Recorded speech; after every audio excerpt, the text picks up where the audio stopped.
I was this close to spending months and months building an AI product that seemed like a no-brainer, but after actually talking to my customer, turns out they hated the idea. So if you want to build something that the customers will actually pay for, don't start vibe coding just yet. Let me first show you this 4-question test that literally saved me. Most builders, including me, do the same thing. We have a great idea. We get all excited. We open Framer, Cursor, Lovable, or whatever tools we use, and we just start building. Because that's what we've been told to do. Build fast, launch faster, and then figure it out later. But that is exactly how I risked wasting months and months and months after building an AI product that nobody actually wanted. And the worst part is that it kind of looked like a good idea for the whole time. Real pain, a reachable audience, an easy to reach audience, and a cheap to reach audience, and even signs of early demand, and yet still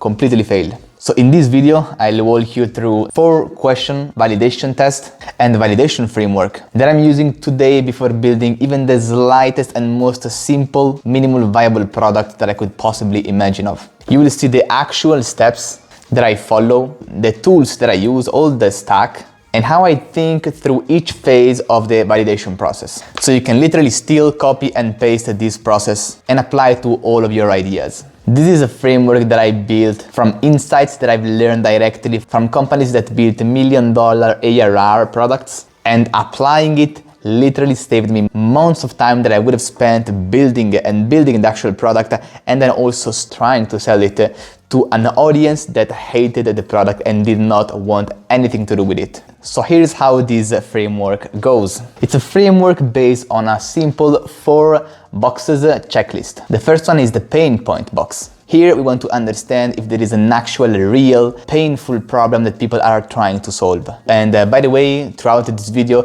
I'm also going to show you the actual startup idea I tried to validate. So we can walk through the same process. It's actually called codewith.com. This is an idea that I got from indie hackers.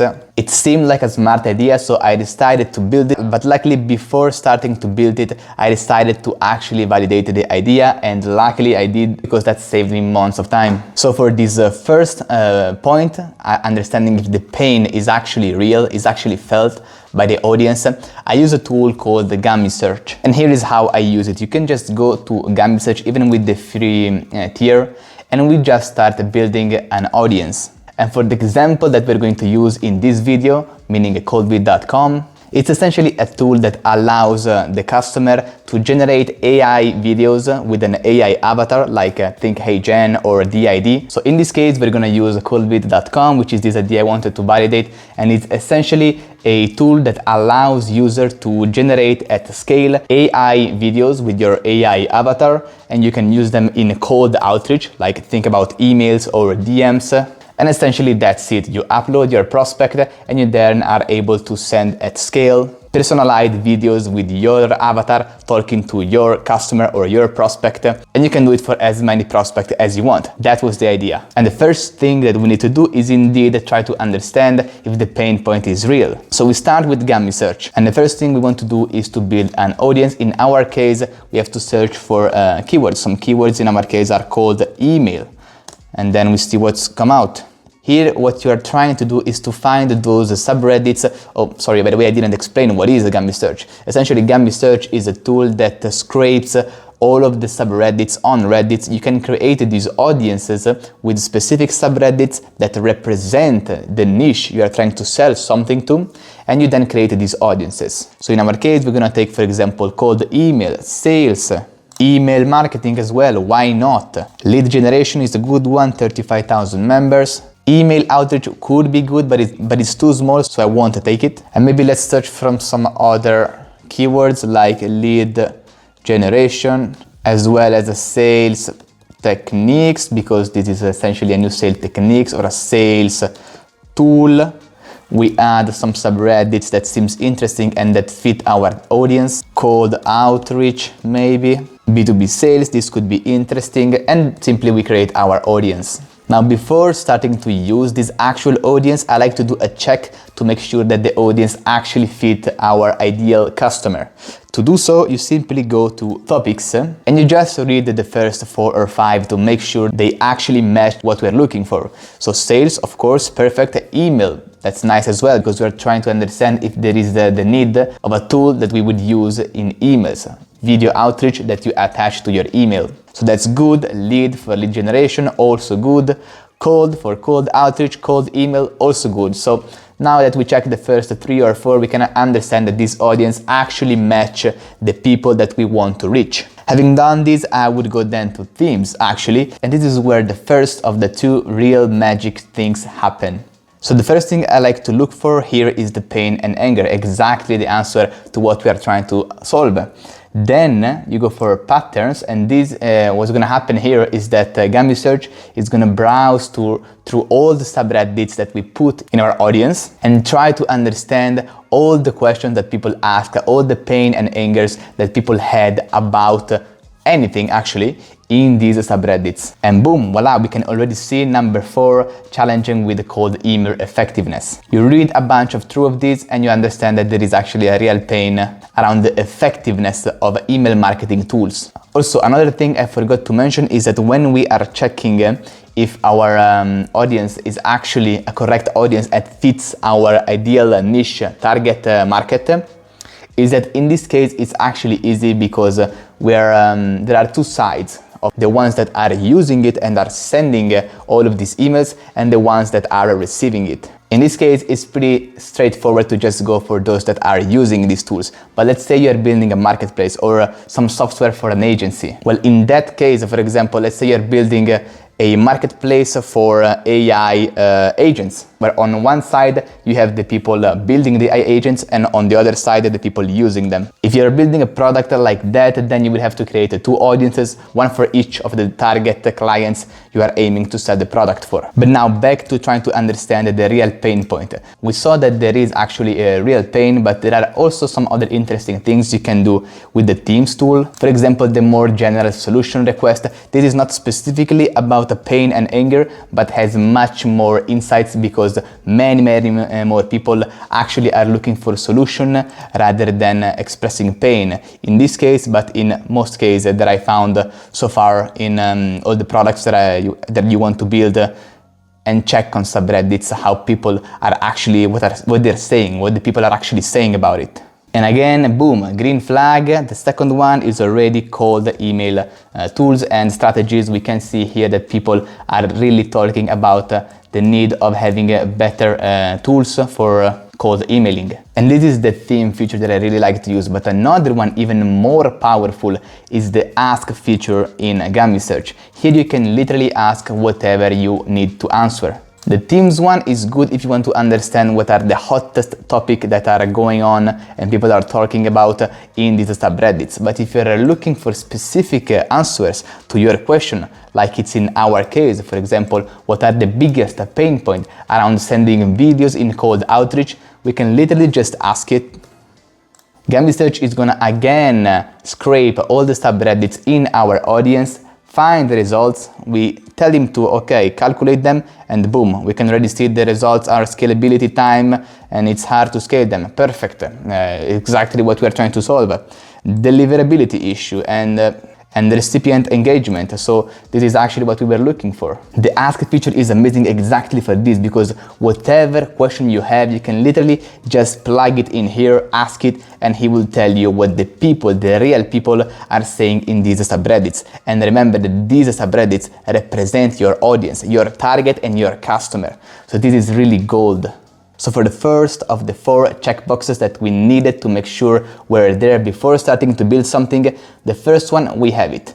But the thing is that we can't stop here. Just because the pain exists, it doesn't mean that the audience will actually pay you to solve that pain. And that is where the second checkbox comes in. It's really not enough to find the pain. You need to also know if you can reach these people without spending hundreds of thousands of dollars in ads or if you can reach them organically. For example, let's say that your target audience is not like in this case salespeople or companies that already have a budget to spend on email marketing, but let's say they are healthcare professionals like doctors or surgeons or maybe high-level executives. Well, these are audiences that are a little bit harder to reach. I do believe that every audience can actually be reached, but it's a matter of how much money do you need to spend to reach the audience. So how accessible the ideal customer of yours is. And how do we do that? Well, in my case, what I like to use is Perplexity. I'm literally just gonna ask Perplexity, where is my niche, where is my audience and my target market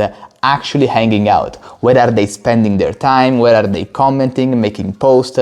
Where they are, literally. The reason why I like to use Perplexity is because let's say compared to ChatGPT. ChatGPT is built on top of a foundational model that is trained up until a certain time, let's say August 2024, I don't know. But the point is that for the most up-to-date information, tools like ChatGPT only rely on a search tool, which are good but not perfect. What Perplexity does instead is to take other companies' foundational models like Claude 4.0, Sonar, ChatGPT 4.1, and Gemini 2.5. There are many, you can decide, but I just go with whatever Perplexity suggests to me. And Perplexity is gonna on real time scrape the web through APIs, and that is why Perplexity has much more up-to-date information compared to ChatGPT. And in this case, where we want to understand where our niche is hanging out right now, where our audience is spending time right now, not in 2024, Perplexity does a much better job at doing that. So literally we ask Perplexity, what is my niche hanging out? A little description of what's our product about, and boom, he's gonna literally tell us all the communities, the Slack, the subreddits, the LinkedIn groups, independent communities on school maybe. Who knows, it depends on your product, of course. So in our case, what Perplexity gave me is a lot of Slack communities. There was also the Bravado community of salespeople, many LinkedIn groups, a few subreddits, and that is literally it. That's much more than enough to know that my audience is reachable. And I know this step may seem a little bit trivial, but the reason why it's very important is that if you can't really reach your target audience, it doesn't matter how good the product is, if they can pay for it, if there is a lot of them that will pay for it. If you can't reach the target audience, you won't be able to sell to them. So what you want to do is to go into all of this community and just start providing value. Engage in this community, start commenting. No spam, no requests, no nothing. Just be a valuable member of the community. Comments a solution when people ask for a question. Make engaging posts, literally whatever comes up to your mind to try to be valuable. This is crucially important. We will see later on also why it's super important for lead generation as well. But essentially product market fit is completely useless if you can't access the market.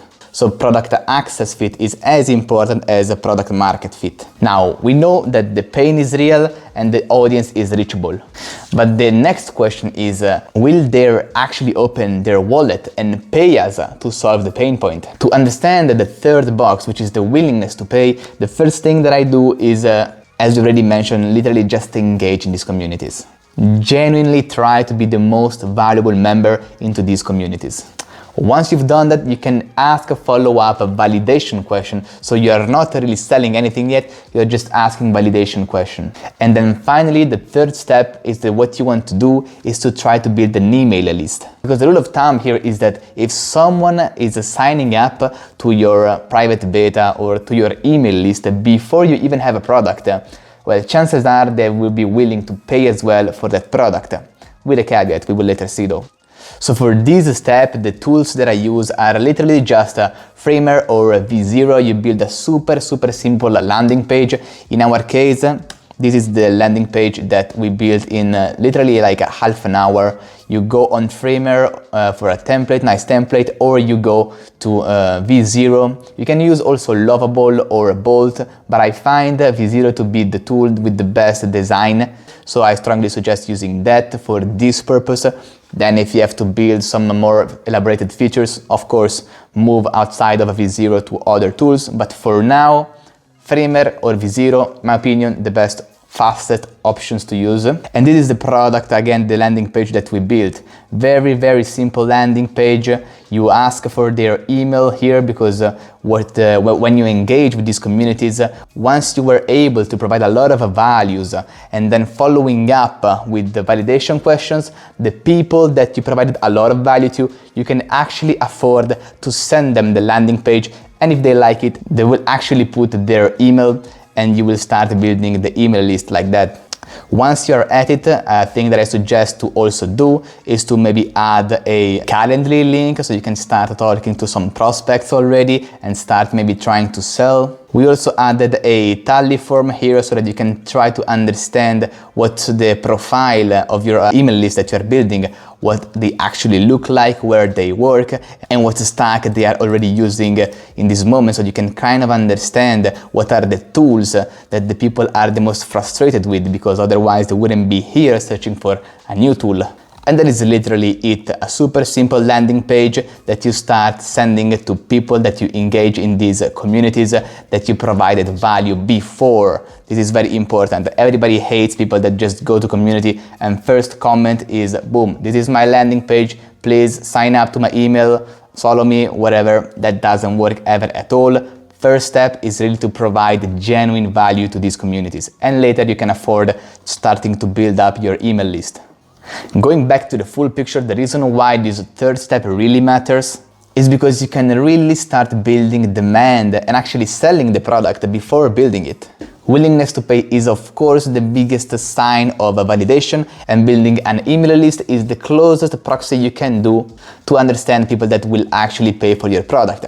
You can of course go a step forward and actually try to sell the product and getting paid for the product before even building it. You can also do that, and I strongly suggest you to do that as well.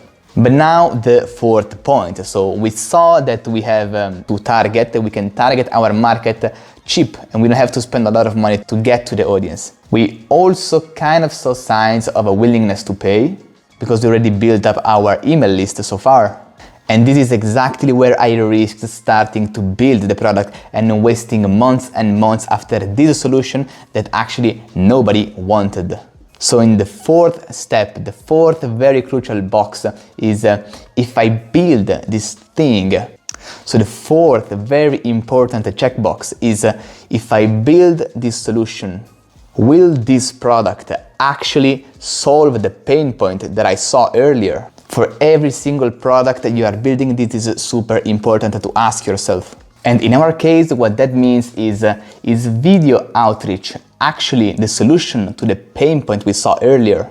Now, in general, this may seem a little bit of an obvious point, because usually when we think about an idea and we are in the shower and we came up with this idea, was literally by finding a solution to a problem. But there are a few things that I want to do to make sure that it actually does. The first and maybe more obvious is to find some data that your solution works. You go to ChatGPT or Perplexity, you do a deep research and you literally ask to find some data about your solution. Does my solution work? Show me some data it actually works. It works and is a good first stepping stone. In our case, we want to see two things. The first is that videos in outreach actually increase the response rate of emails, and the second that they decrease the customer acquisition cost. And in our case, we actually found some data. The data clearly showed that videos in cold outreach do increase the response rates. And to be even more precise, this is exactly the moment where I risked starting to build something without doing some extra validation. Because as of right now, there is the pain, there is the audience, there is the money after the audience, and there is kind of a validation that chances are that we are not the first person to have this idea.